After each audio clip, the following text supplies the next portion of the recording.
On World News Tonight this Friday, the president is not guilty. The trial is over. It is therefore ordered and adjudged that the said William Jefferson Clinton be, and he hereby is, acquitted of the charges in the said articles. I want to say again to the American people how profoundly sorry I am for what I said and did to trigger these events and the great burden they have imposed on the Congress and on the American people.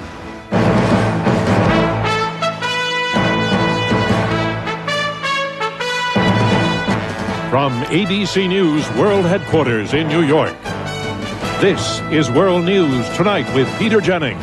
Good evening. When the Watergate crisis was over in the 1970s, President Gerald Ford said succinctly that the country's long national nightmare was over. The crisis in the Clinton presidency has never been as divisive, nor has it pulverized the nation's emotions in quite the same way. But when the president's impeachment trial was done in the Senate today, when he came out and apologized for a crisis he had triggered, there was, we think, a national sense of relief that it was over, whether one agreed with the Senate decision or not, which is where we begin our coverage. ABC's Linda Douglas is on Capitol Hill. For the hundreds who wanted to be part of history, there was a sense of excitement. But for those who have lived the trial, there was a sense of having been through something together and of relief that it was over. Inside the chamber, the mood was solemn as the Chief Justice asked senators to declare themselves. Senators, how say you? Is the respondent, William Jefferson Clinton, guilty or not guilty? One by one, each senator stood. Mr. Domenici. Mr. Domenici, guilty. Mr. Dorgan. Mr. Dorgan, not guilty. The votes split mostly along party lines. On Article 1, perjury, all Democrats and 10 Republicans voted to acquit. On Article 2, obstruction of justice, all Democrats and only 5 Republicans voted to acquit. Mr. Clinton was pronounced acquitted. The Senate, sitting as a court of impeachment, stands adjourned sine die. Republicans and Democrats were positively giddy about the civility they maintained during the trial. But even in the afterglow, the finger-pointing began. We worked very hard for this to be fair, but if there was any partisanship, I would like to note that every Democrat voted against either article.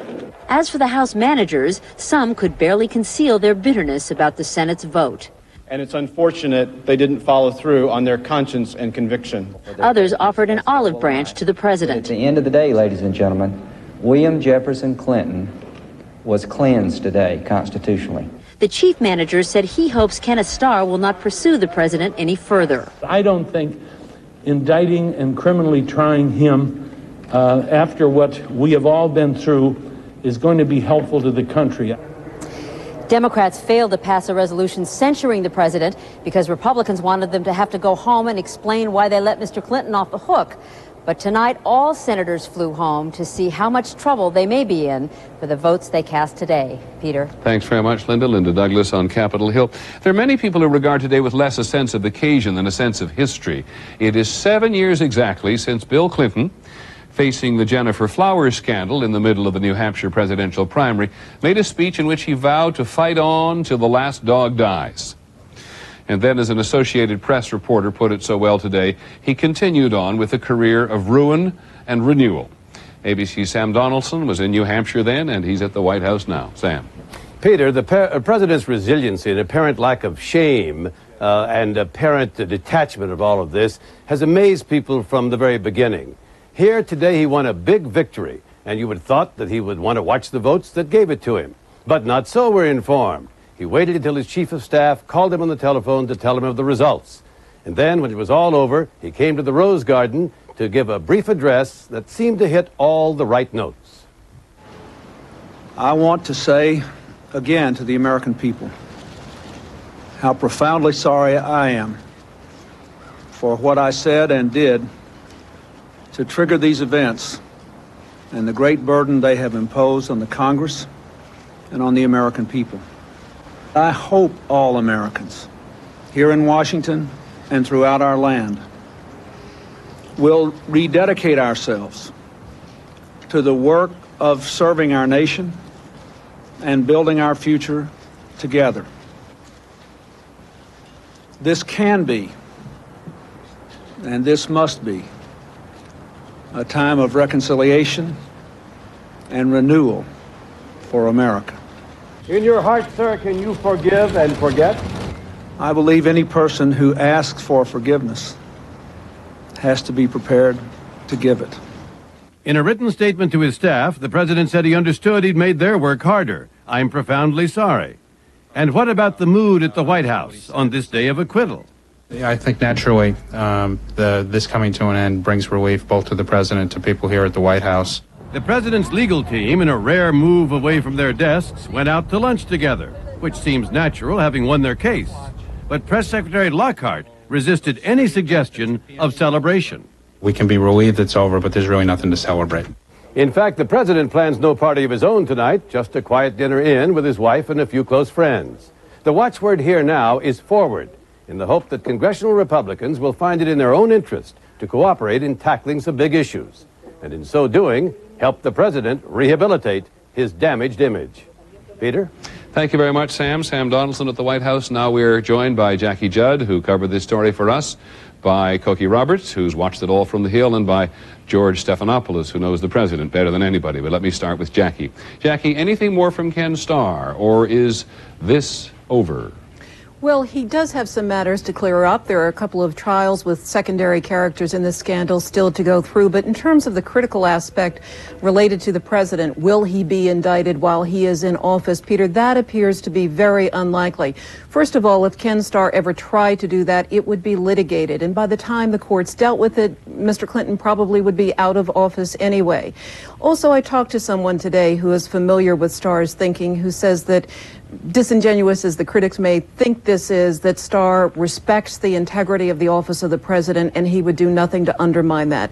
I think translated, we can understand that there will not be an indictment during Mr. Clinton's term. Jackie, thanks very much. Covered this story from the very beginning. Jackie Judd in Washington, now joining us, Cokie Roberts. Cokie, what are other politicians going to have to go through now? Is sex and your political career going to be everyday fodder?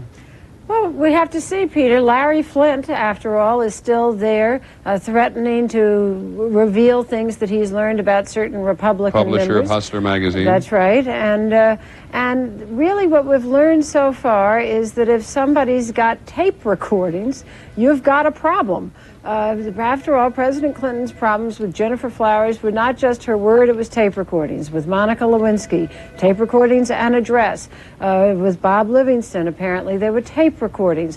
When people have, for some reason, decided either to preserve the memory or set you up, whichever one you think it is, then you've got a problem. Cokie, thank you very much. Finally, George Stephanopoulos, among our analysts. Nobody knows the president better. George, what do you think the president's instincts are now? He's got about 23 months left in office. What does he do? Well, you know, Peter, he's always at his best when he's fighting for his life. And now this battle is over. So my guess is he'll pour himself into the next battle, and that will be the battle to elect Vice President Gore president. He's going to become Al Gore's campaign manager. What we don't know yet is, by the year 2000, will he be an asset or a burden on the campaign trail? Many thanks, George, Cokie, and Jackie Judd as well.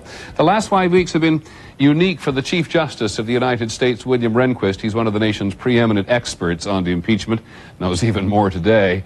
And today, when the trial came to an end, he wanted to say something to the senators. I underwent the sort of culture shock that naturally occurs when one moves from the very structured environment of the Supreme Court to what I shall call, for want of a better phrase, the more free-form environment of the Senate. I leave you now a wiser, but not a sadder man. And then what struck many observers as a moment right out of the Rotary Club, or the JCs. And now, Mr. Chief Justice, if the Democratic leader would join you, we have a small token of our appreciation.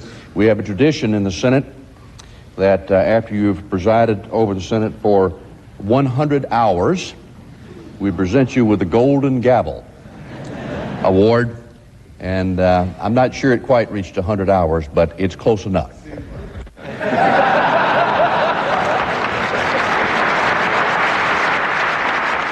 And then a Kodak moment. You could feel the tension melting away. There'll be more on this later this evening on 2020 and on Nightline. And when we come back, the other news of the day: misery at the airport. Americans pilots are not backing down. And on the West Coast, burning the ship to save the beach. Was it the right thing to do? And going north to the promised land. The Century on Friday. This is World News Tonight with Peter Jennings.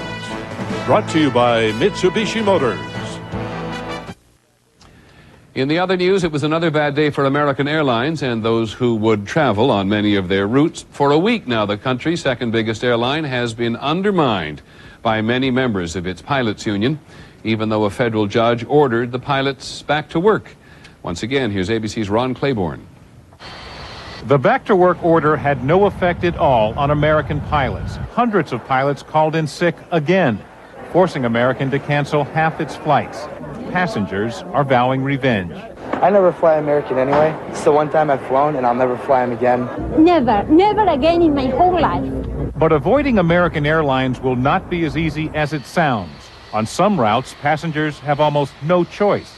American has the only nonstop flights between Miami and Boston, and it dominates some regions. American handles 70% of all flights from the U.S. to the Caribbean, as well as 70% of the flights to and from Dallas-Fort Worth. People say they're never going to fly American again. With their route structure, I don't think they can do that. There are a lot of places you can't get to without American, unfortunately. American may have a lock on some routes, but pilots have clearly hurt the airline financially. By the company's estimate, it's lost at least $40 million in revenues so far. That's why American went before a federal court judge today, asking him to order the union to pay damages. The judge, who has seen his back-to-work order ignored, seems sympathetic, asking union lawyers, if a pilot calls in sick and he really isn't sick, isn't that stealing from the company? Even if this dispute is resolved quickly, which now seems unlikely, it would take at least 3 days to resume normal service. Too late for hundreds of thousands of travelers. Ron Claiborne, ABC News, Miami. And just a little while ago, the judge said he will rule tomorrow on the airline's request to sanction the pilots' union.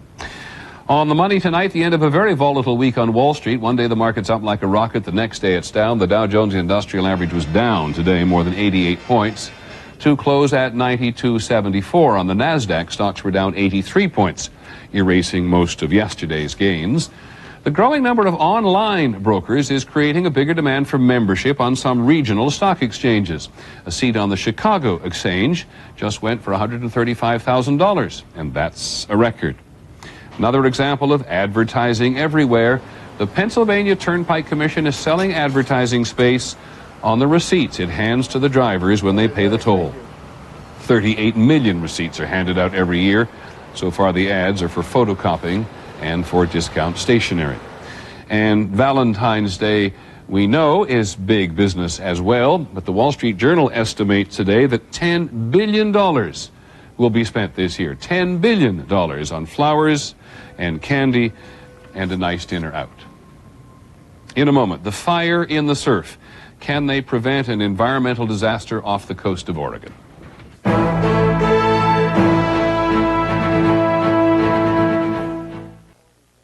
In Oregon tonight, the authorities believe that a gamble has paid off. A ship called the New Carissa, you may know by now, ran aground last week on the Oregon coast, and tons of oil were being spilled onto the beaches. The gamble was to set the ship on fire to hopefully burn off the oil and save the beaches. It begins, our reporting does last night, near Coos Bay, Oregon. Here's ABC's Brian Rooney. One member of the Navy demolition team said it was their last chance. They had to go big with the amount of explosives, and big it was. The fire gained intensity until it was boiling 100 feet out of the holds, glowing through cracks in the hull and burning away 400,000 gallons of fuel oil. This morning, the 639-foot cargo ship was a smoking hulk. The team of company and government officials who supervised the operation declared it a success. Every gallon that is burned means one less gallon in the environment and in coastal habitat. But there was a new concern this morning. Overnight, the ship broke in two, spilling some additional oil. But the authorities said it did not appear to be very much. You will be close to 90%. I think everything else that would be left would be in a waxy residual type form, almost solidified. Burning spilled oil and stranded tankers is rarely attempted. Oil from the 1989 Exxon Valdez spill in Alaska was set on fire, but heavy weather broke up the pool before it could burn. In 1967, the British government set fire to the American tanker Torrey Canyon, but the ship sank, creating one of the biggest oil spills in history. But in Oregon, the authorities say they're confident they made the right decision. And even while fires still burn today on the new Carissa, inspectors boarded the ship in an attempt to evaluate just how much oil might be left. Brian Rooney, ABC News, Los Angeles. The Department of Agriculture cleared the way today for the irradiation of red meat after a string of recalls for hot dogs, lunch meat, and other foods tainted with listeria. Irradiation kills bacteria such as Salmonella, E. coli, and listeria. In a moment, the century on Friday. Leave the South? Oh, why would people try to leave the South? Looking for the promised land. Finally tonight, the century on Friday. This is Black History Month. And it was 90 years ago today, in 1909, that the most important civil rights organization in American history was founded, right here in New York City.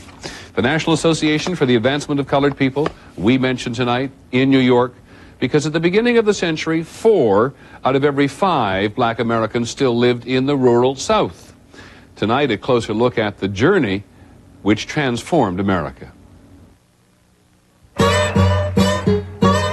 Tonight, the Great Migration.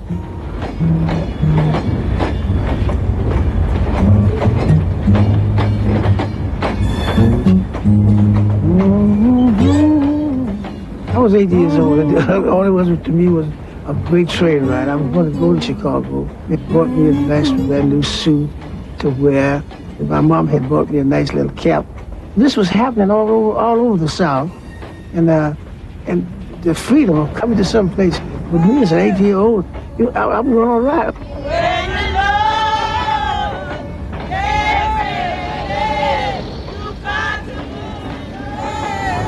From 1910 to the early 1920s, one of the most dramatic population shifts in history brought hundreds of thousands of African Americans from the rural South to new lives in the urban North. The mobilization for World War I was one reason black workers were suddenly needed in the factories of Chicago and Detroit and New York. But an even more important reason was this. Henry Ford's automobile, the Model T, introduced in 1913, was capable of doubling as a tractor. And it led to the mechanization of the cotton farms in the South. One of the ironies of American history is African Americans had been forced to stay on the land. Now, because of the mechanical means of plowing the land and doing farm work, they were an extraneous labor force, and they were pushed off the land. You look for me, oh Lord, and I'll be gone.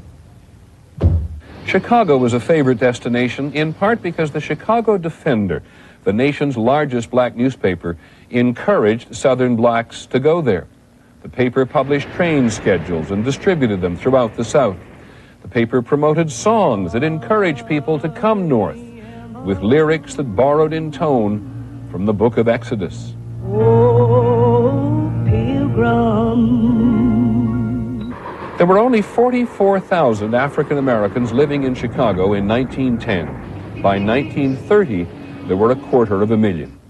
But nearly all the cities of the North were witness to some form of the same phenomenon. Trains and then busloads of African Americans arriving day after day, each of them brimming with the enthusiasm of liberation. Why would people try to leave the South? Why would people try to leave a place where there was a plague, or where fire was going on, or where you were catching hell and people were lynching you, and the opportunities were minuscule? You leave because you hope to better your condition. In time, the new black communities began to flourish, changing American urban life forever. Harlem, in New York City, shifted from being an upper-middle-class, largely Jewish neighborhood to become the center of black cultural life in America, the site of the Harlem Renaissance, a dramatic expression of black music, poetry, theater, and dance. Remarkable, though it may seem today, many white people had never encountered black cultural expression before. Without the Great Migration, there would have been no Jazz Age. the Great Migration would continue throughout the century, and in the process pose one of the more dramatic challenges to American life. With so many blacks converging on the cities, they eventually became hotbeds of racial tension. And yet, for African Americans, indeed for all Americans, the history of this great journey remains an affirmation of the American idea, the earnest search for a life of justice and opportunity, the fervent quest for a promised land. There's a good deal more about this experience on the Century website, which you can reach directly or through abcnews.com. I'm Peter Jennings. Have a great weekend. Good night.